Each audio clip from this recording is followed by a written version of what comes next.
Stop saying that you can't speak English. Stop saying you don't speak. Stop saying your English is not good. Stop saying you're a beginner when you're not. Stop it. Hey guys, welcome back to another video with Lau. This is going to be 100% in English. You guys liked the last one, so here's another one. If you understand most or all of what I say, congratulations, your English is pretty great. I am not speaking slower or more clearly or anything like that. This is how I really talk, okay? This is how I talk to my friends and my family. This is how I talk with native speakers. This is how I talk. This is normal, all right? If you think it's easy, if you think it's slow, it's just because your English level is higher than you think, and that's related to the topic of this video today. So real quick, before we get into the topic of the video, I just want to say something that actually kind of relates to the topic of the video, but well, you'll see. I've received a few comments saying that they think that I am arrogant when I say things like, hey, welcome back to another video with your favorite English teacher. For me, with the sense of humor that I have and how I grew up, that is so obviously a joke. But if there's one lesson to take away from me, there's one lesson to learn from me in life, it's not even about English. It's that you shouldn't take life so seriously. And also, you got to understand that we have a lot of different kinds of humor. Like some people like me are very sarcastic and ironic, and we have like dry humor. Also, I think people are commonly mistaking confidence with arrogance. There's a big distinction there. And that's related to the topic of this video today, which is like people think that their English is worse than it really is. I think it's important to celebrate yourself, to celebrate your achievements, to not talk down about yourself, to love yourself, and to be confident. That's one of the most attractive things. I mean, that's like the key to life, is like literally just be confident. Like if you believe you can do something, you're more likely to do it than if you don't believe it. Anyways. I gave private English classes for like, God, I don't even know, like 5 years or something, like approximately 5 years. And the private classes, like on WhatsApp, like talking on the phone, conversation classes in English, probably more than half of the people, or if not like most of the people, they thought that their English was worse than it really was. And I told them all, I was like, your English is better than you think. I don't care about tests A1, B2. They'd always ask me like, what's my level? Which one of those? I don't know. I just judge it like this. The more you can hold a conversation with me and you understand me and I understand you and we can talk about all these different topics easily, like effortlessly, your English is great. You're going to make mistakes. Like that's going to happen. You just have to accept you're going to make mistakes. Advanced students make mistakes. Fluent speakers make mistakes. But if you can use your English, that's the whole point of learning it, is like to use it, to talk to people. If you can do that, fantastic. There's always room for improvement. I always can improve my Spanish, but for the most part, I can use it for what I need to use it for. Like I can use it to communicate with people in the ways that I want to, and it's sufficient for that. You know, people would message me about the classes and I said, you have to be able to have a conversation to take this class with me. This class is not for beginners. And multiple students would say, well, I'm a beginner. And I said, well, can you have a conversation in English? Like even a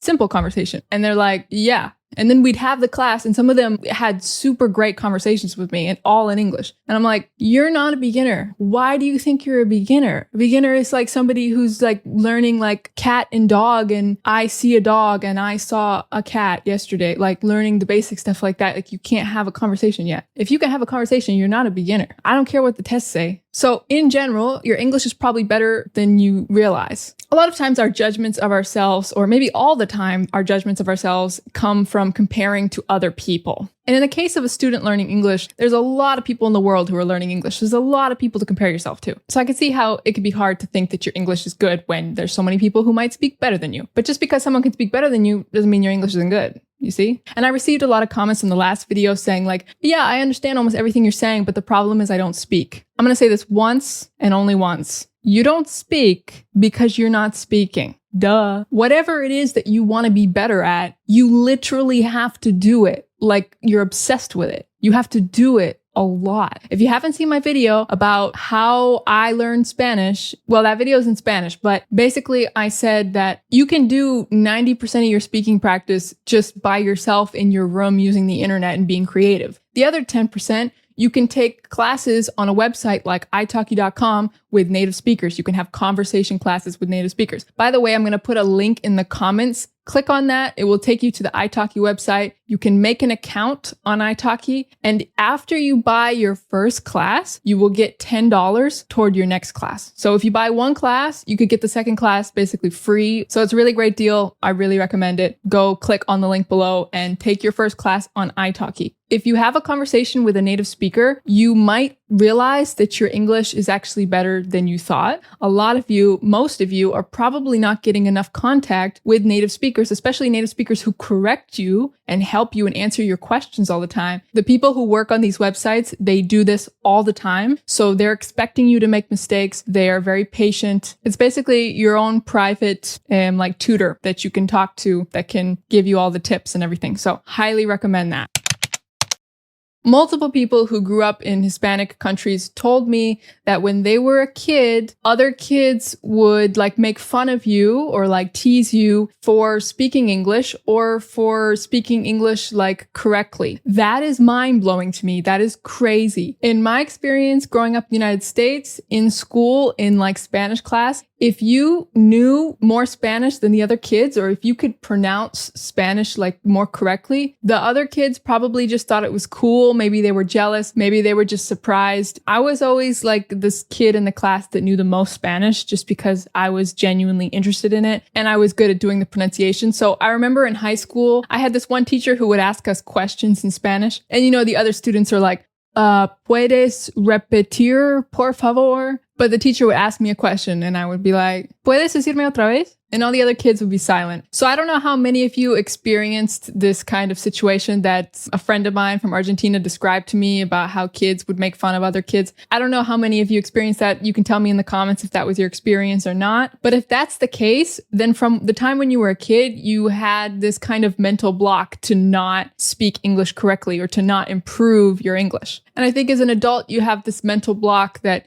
if you don't speak English fluently, or if you don't speak English perfectly, then you don't speak English. And that's just totally false. I'm going to tell you something funny that I noticed. Gringos, in my experience, are much more likely to say that their Spanish is better than it really is. Sometimes they say it's way better than it really is. I personally have very high standards for Spanish because I hold myself to high standards. I've heard gringos say that they're fluent in Spanish when they sound like me 6-7 years ago. I've heard gringos say that they speak Spanish or they know somebody who speaks Spanish, but they wouldn't say that they're fluent, but they know Spanish, but they wouldn't say that they're fluent, almost as if they are like an intermediate level, when in reality, they're like complete beginners. They know like basic vocabulary words and that's it. And you could say it's like an ego problem. I definitely do think that there is an ego problem in the United States, but I think in this case, it's not even that. I think it was just the fact that a lot of us were raised with this idea of like, you can do it. You can do it. You can achieve anything. You're good at many things. Look at all of this stuff that you've learned. So you can say that you know it. I think these people are just very confident. When they're actually in a situation where the Spanish is difficult, the situation will show them how much they really know. So we don't have to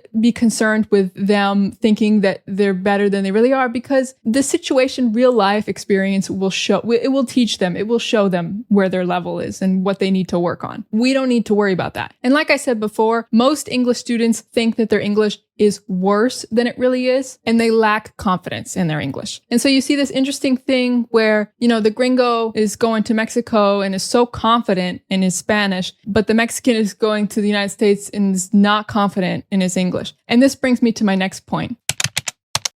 It is a serious problem how these two individuals are treated differently. The Mexican is expected to know English, and he's not celebrated or complimented for his English ability. Meanwhile, the gringo can show up and have a very, very basic conversation with halfway decent pronunciation, and the people say, "Oh, your Spanish is so good." That is a problem, and I'm not saying anything new. I think you guys know that that's a problem, and it's not fair, and it's messed up. Yeah, it is. So what can we do about it? 2 things. First, you can not be so quick to compliment and celebrate foreigners who come to your country and speak your language. Very mediocre. And even people like me with the level of Spanish that I have, I've heard a million times my Spanish is good. I don't need people to keep telling me that. So really, if you never compliment them on their Spanish skills and you just talk to them like a normal person and just be like a normal, nice person and have a conversation with them, that's totally fine. That will make them very happy. You don't need to be like, wow, your Spanish is so good. Just have a normal conversation with them. The second thing that you can do, which is even more important than the first thing, unfortunately, it's out of our control to change the way that a lot of people in the US perceive foreigners coming in and trying to speak English. We don't have control over that. But what we can do and what you can do is give all of that love and compliments and celebration and appreciation to yourself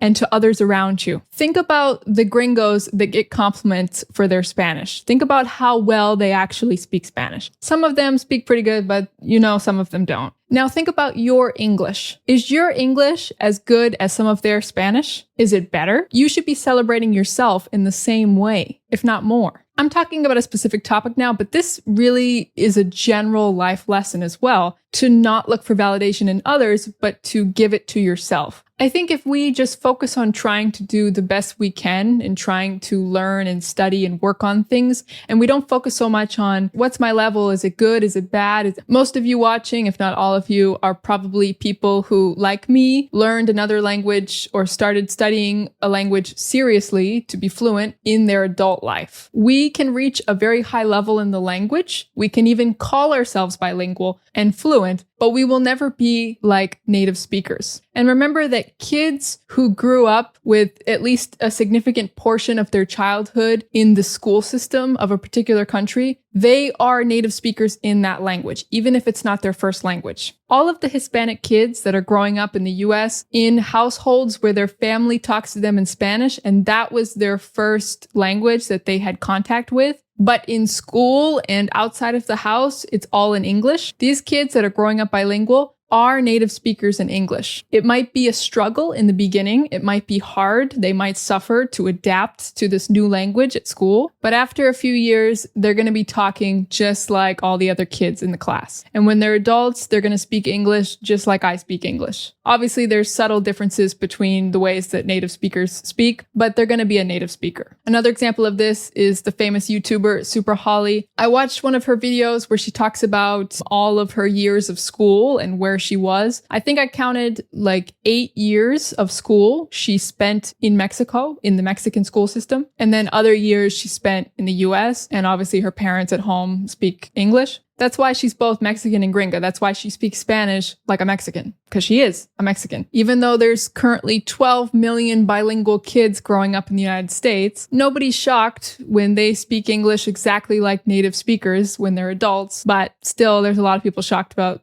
Super Holly. I don't know why. I don't know if people just don't know her story or it's just because of the way she looks. Because there's a Colombian artist, Kali Uchis, who grew up like a part of her childhood in Colombia, a part in the United States. And yeah, she's bilingual. She's fluent in both. But because she looks Colombian, nobody's like shocked that her English is so perfect. Because yeah, she also grew up going to school in the US too. But yeah, no hate to Super Holly. It's not her fault, but it's just an example of the way that it's unfair how Hispanics are never appreciated for their English, but then gringos are just put on a pedestal for their Spanish. It's just bullcrap. I don't like it. It annoys me.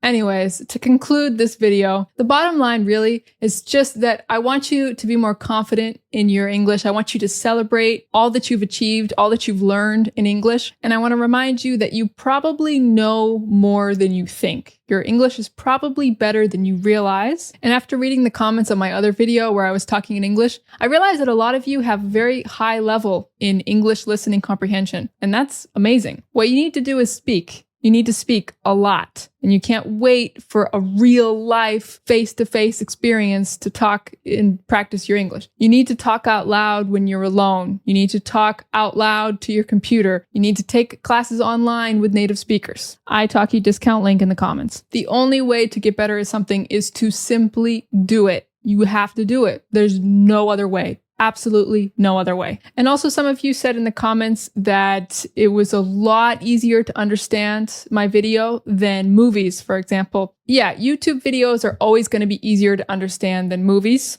Number one. Number two, a monologue is always going to be easier to understand than a dialogue. Number three, somebody explaining something, just talking about a topic, is going to be easier to understand than like a quick back and forth that's like constantly changing the topic and stuff. So yeah, movies can be a tool to help you improve your listening in English, but I really recommend YouTube videos as being your number one tool. All right, that's basically all I want to say in this video.